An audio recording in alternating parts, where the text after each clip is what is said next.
sermão, mas ao mesmo tempo, em Provérbios capítulo 22, verso 6. Provérbios capítulo 22 e o verso 6. Instrui o menino no caminho que deve andar, e até depois de envelhecer, não se desviará dele. Como é que as crianças aprendem as coisas? Não nascem sabendo, mas aprendem sendo ensinadas. Como as crianças aprendem a vir à igreja? Vindo à igreja, já desde o ventre materno. Quando a mamãe está na igreja todos os sábados, todas as quartas-feiras, nos cultos de oração, já com o bebê no ventre materno, esta criança já está sendo abençoada, já está aprendendo, se habituando a vir à igreja, já no ventre da mãe. Interessante, irmãos, que eu nunca faltava aos cultos da igreja, porque os meus pais sempre levavam, e quando eu tinha meus 15, 16 anos, então eu ia à igreja, porque os meus pais iam, eu já não queria mais ir à igreja, quando eu tinha meus 14, 15 anos, mas meus pais iam, eu ia, e eu só permanecia nos cultos quando eles estavam. Quando eu percebia que eles não estavam, eu saía, eu ia embora, ia para outros lugares. Mas acontece que meus pais sempre estavam. Então, raramente eu fugia, deixava de assistir o culto, porque raramente eles faltavam no culto de quarta-feira, de domingo e de sábado. Eram 3 cultos por semana. Então, pelo exemplo que nós pais estamos dando aos nossos filhos, nós os estamos educando ou deseducando. Por isso, instrui o menino no caminho que deve andar. Até depois de velho, não se desviará dele. Isso é. Vocês podem ouvir os exemplos que o pastor Dilson Bezerra contou nos sermões dele. Ele falou bastante sobre a mãe dele, não é? Sobre como a mãe o puxava e exigia que ele fosse à igreja e falasse a verdade e fizesse as coisas certas. Queridos, ele estaria hoje como um pastor como ele é hoje, se não fosse a instrução e os ensinamentos da mãe? Certamente não. Eu também não seria hoje um pastor se não fosse as instruções da minha mãe. A minha mãe me dedicou ao Senhor quando eu nasci e colocou o nome de Samuel, dizendo, assim como Ana dedicou Samuel para o Senhor por todos os dias da vida dele, assim também eu estou dedicando esta criança e colocando nela o mesmo nome de Samuel, porque ela pertence ao Senhor. E à medida que eu fui crescendo, minha mãe foi colocando isso na minha cabeça. E quando eu fazia coisas erradas e não queria ir à igreja, ela sempre me lembrava, você pode não ir à igreja, você pode, mas lembre-se que eu dei você para Jesus. Você foi dado para Ele. Você é dele. Isso ficou na minha cabeça. Então, queridos, graças a Deus por pais cristãos. Por isso que Ellen White fala que quando lá no céu, os salvos receberem as suas coroas das mãos de Jesus, muitos filhos vão pegar a coroa e colocar nas mãos da mãe. Porque vão dizer, eu devo a ela. Ela me instruiu, ela me corrigiu, ela me disciplinou, ela me repreendeu, ela me ensinou por palavra e por exemplo. Por palavra e por exemplo. Quando vocês veem homens como John Wesley,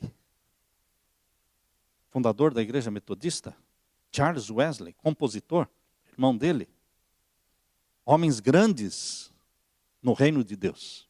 Homens grandes no reino de Deus. Eles pertenciam a uma família com mais de 10 filhos. Mais de 10 filhos. Susana Wesley, a mãe. E ela encontrava tempo para orar ao Senhor fechada dentro do seu quarto, 1 hora por dia. E todos, aquela dezena de filhos, eles sabiam que aquela hora todo mundo tinha que fazer silêncio. Não era 10 minutos, irmãos, era 1 hora.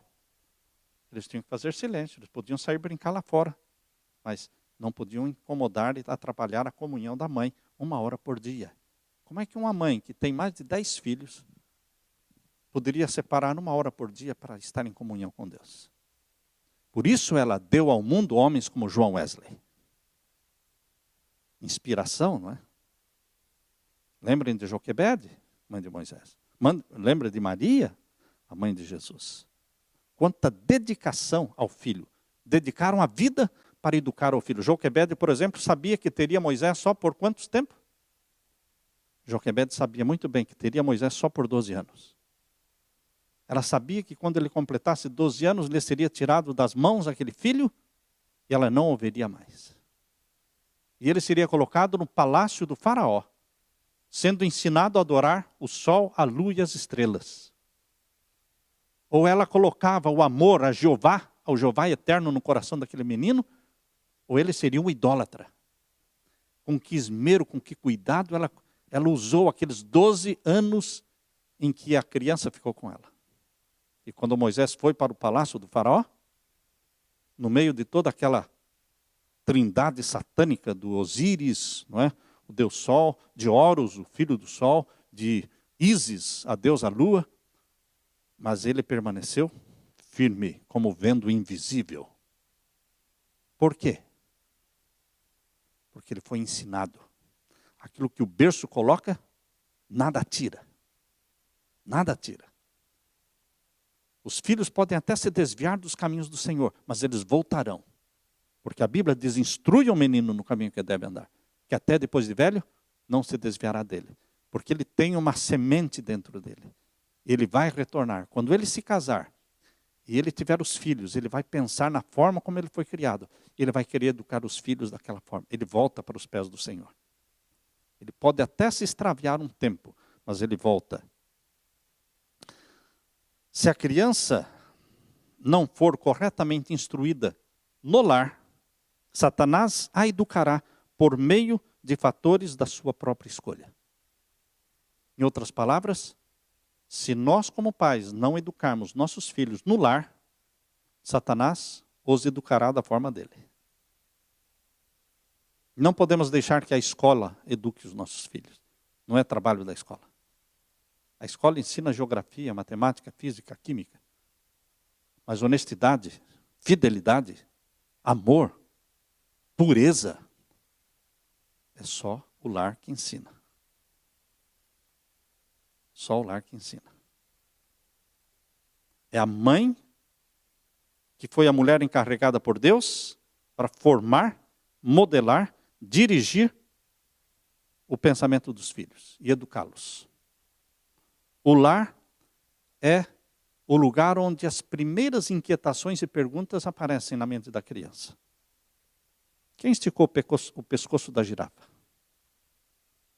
Isso é uma pergunta que uma criança faz, né? Quem esticou o pescoço da girafa? Ô, mamãe, o que o vento faz quando ele está parado?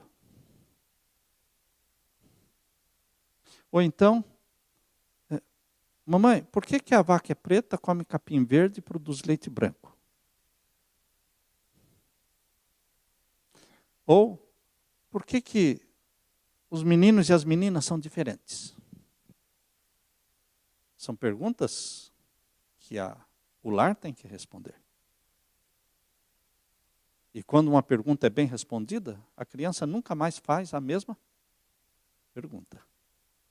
Eu li a história de uma mãe que estava numa fazenda, o pastor estava visitando o lar daquela família, e ele percebeu que aquela mulher estava lavando uma desnatadeira na pia, e a criança chegou para ela e fez uma pergunta, ela parou, deixou de lavar a desnatadeira, enxugou a mão, colocou aquela criança no colo e gastou ali mais de 5 minutos respondendo a pergunta da criança. O pastor estava visitando a casa, prestou atenção. E aí ele disse, agora eu estou vendo por que essa criança é tão maravilhosa.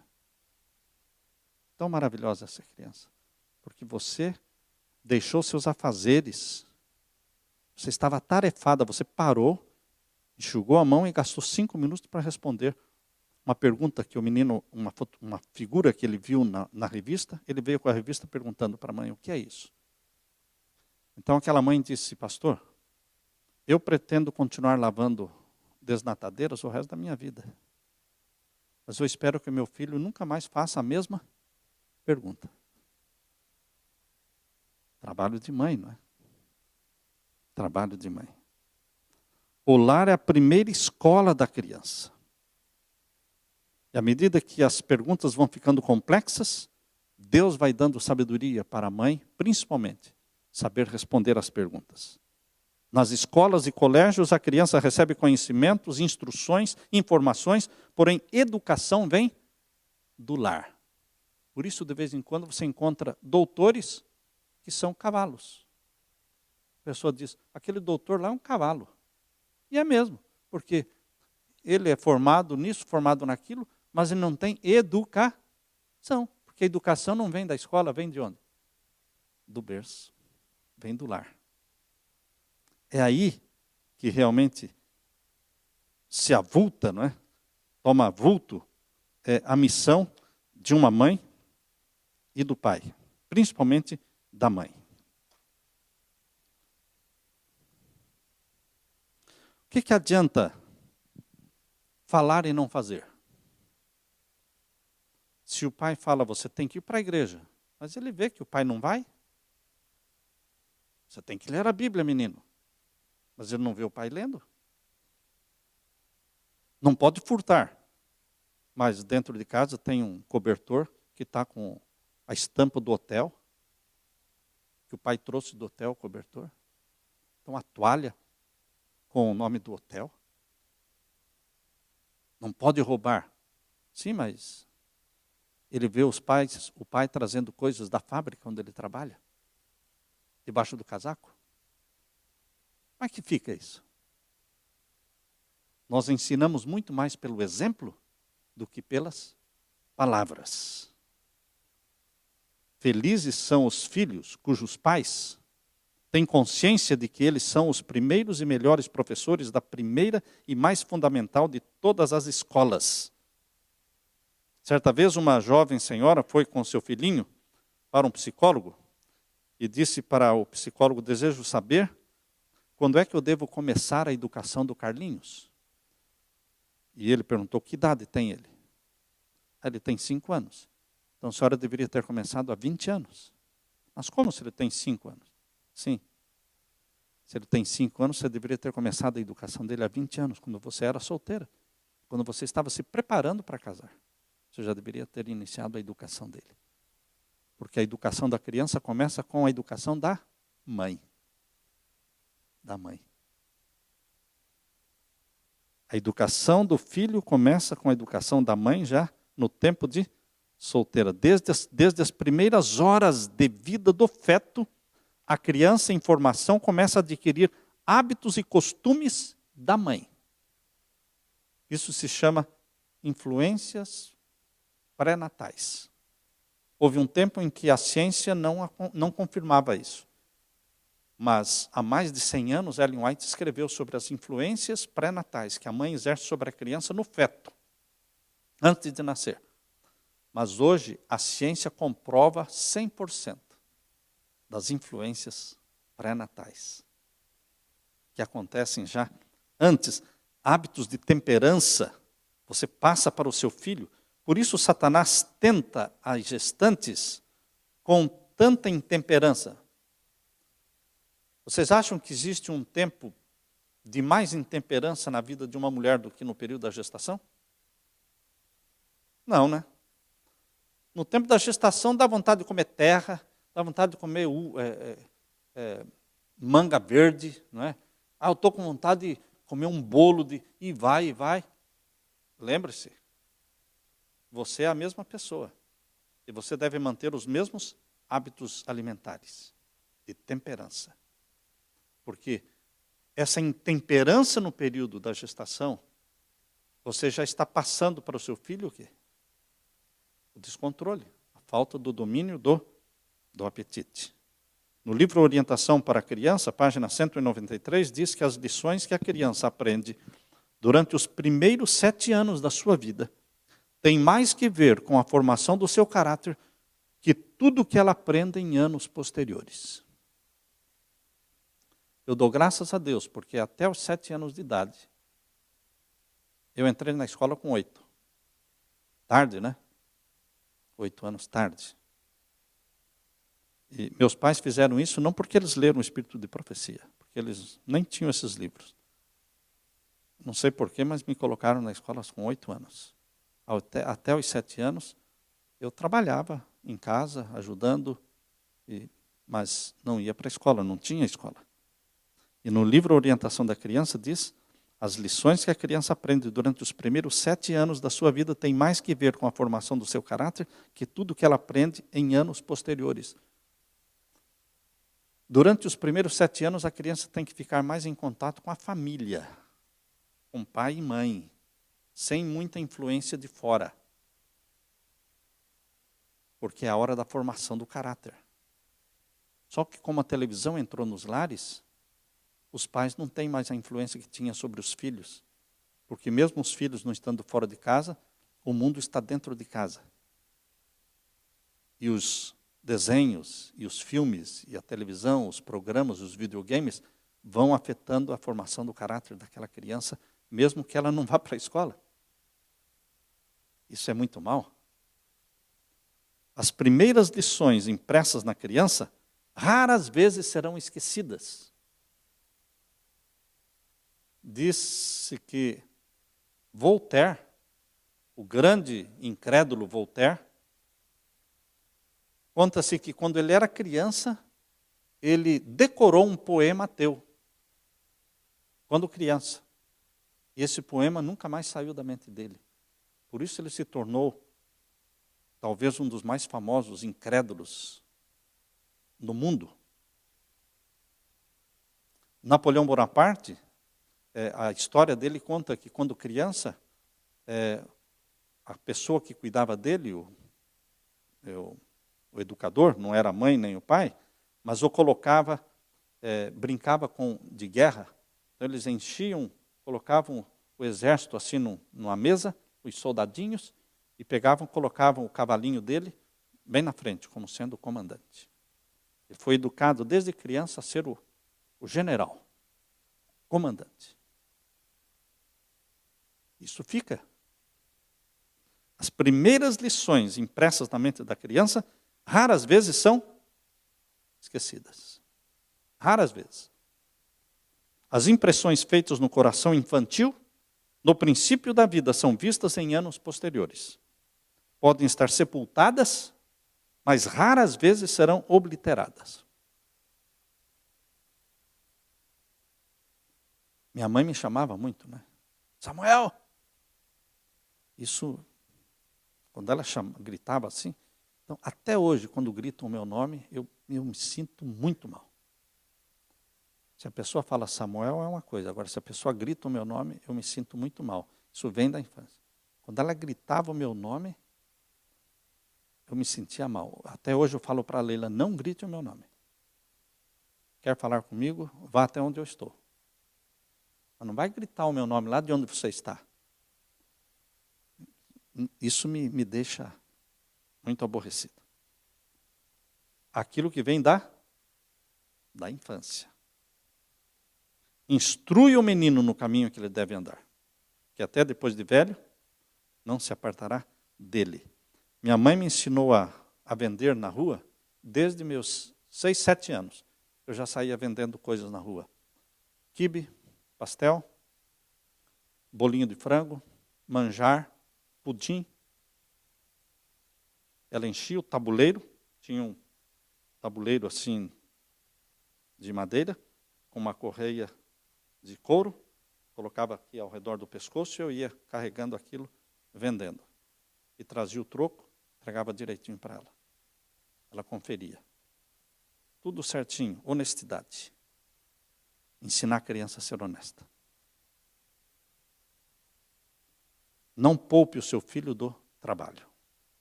Não poupe. Deixe o seu filho trabalhar. Hoje as crianças têm muitos direitos, mas esqueceram de escrever os deveres, né? O Estatuto das Crianças só fala do quê?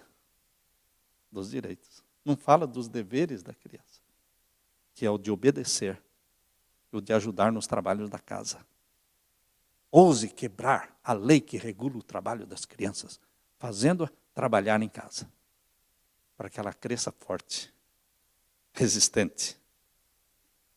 Deste período de 7 anos, que são os principais anos na vida da criança, deste período de 7 anos, os 3 primeiros assumem uma importância toda especial. A mãe deve ser a mente para os filhos, Os 3 primeiros anos são o tempo para vergar o pequenino no rebento. As mães devem compreender a importância desse período. Se esperares até vosso filho ter 3 anos de idade, para então lhe começar a ensinar o domínio próprio, a obediência, procurai fazê-lo agora, embora seja muito mais difícil. Isso está no livro Orientação da Criança, página 194. Portanto, queridos, nós pais, principalmente a mãe, deve ter tempo para a criança.